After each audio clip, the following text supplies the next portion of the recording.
हाल ही में एक युद्धविराम हुआ और एक उम्मीद जगी थी, लेकिन फिर इजरायली प्रधानमंत्री बेंजामिन नेतन्याहू का एक बयान आता है और सब कुछ बदल जाता है।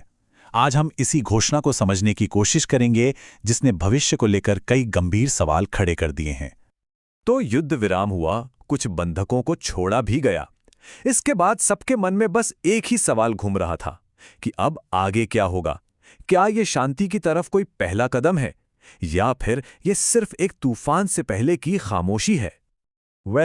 इस सवाल का जवाब हमें मिला, और बहुत जल्दी मिला।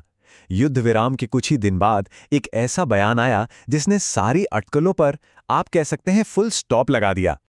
प्रधानमंत्री नेतन्याहू का मैसेज एकदम सीधा और पावरफुल था। बस ये चंद शब्द थे, संघर्ष अभी समाप्त नहीं हुआ है। और इसी एक लाइन ने सब कुछ साफ कर दिया। यही इस पूरी घोषणा का, कह सकते हैं कि, मेन पॉइंट था। और हाँ, ये मैसेज सिर्फ दुश्मनों के लिए नहीं था, ये सहयोगियों के लिए भी था। ये दुनिया को ये बताने का एक तरीका था कि देखिए, इजराइल अपने मिलिट्री ऑपरेशंस को लेकर पूरी तरह कमिटेड है और पीछे हटने का तो कोई सवाल ही नहीं उठता। अब देखिए, किसी भी पॉलिटिकल स्टेटमेंट को समझने के लिए उसकी टाइमिंग बहुत ज़रूरी होती है। तो सवाल ये उठता है कि ये घोषणा ठीक इसी वक्त क्यों की गई, और इसका जवाब इसके असर को, कह सकते हैं कि, कई गुना बढ़ा देता है। ये घोषणा ठीक 7 अक्टूबर के हमलों की सालगिरह पर की गई। मतलब ये कोई इत्तेफाक नहीं था, ये पूरी तरह से स्ट्रैटेजिक था।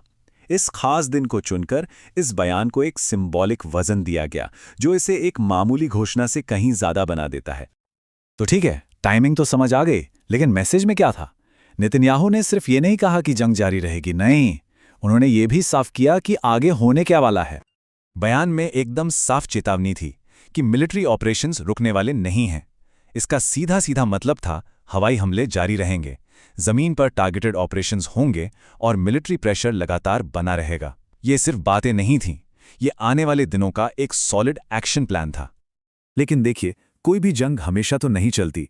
तो सवाल उठता है कि इजराइल के लिए इस जंग का एंड गेम क्या है, ये कब खत्म होगी?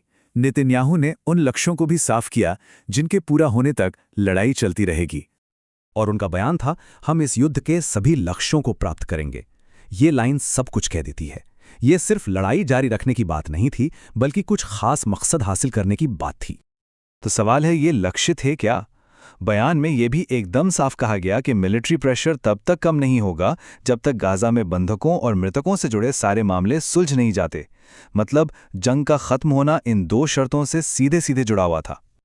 तो चलिए, इन सब बातों को जोड़कर देखते हैं, इस पूरी घोषणा का सबसे जरूरी टेकअवे क्या है, इसका असली मैसेज क्या था जो दुनिया को दिया जा रहा था।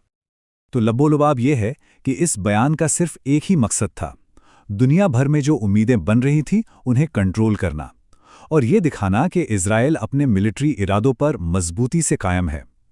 मैसेज एकदम क्लियर था, किसी भी तरह की नरमी की उम्मीद मत कीजिए, क्योंकि ये जंग अभी खत्म नहीं हुई है। और ये घोषणा हमें एक बहुत बड़े सवाल के साथ छोड़ जाती है। जब एक पक्ष इतनी साफ साफ कह रहा है कि युद्ध अभी खत्म नहीं हुआ है, तो इसका पूरे रीजन की स्टेबिलिटी पर, यानी स्थिरता पर, क्या असर होगा? ये एक ऐसा सवाल है जिसका जवाब सिर्फ आने वाला वक्त ही देगा।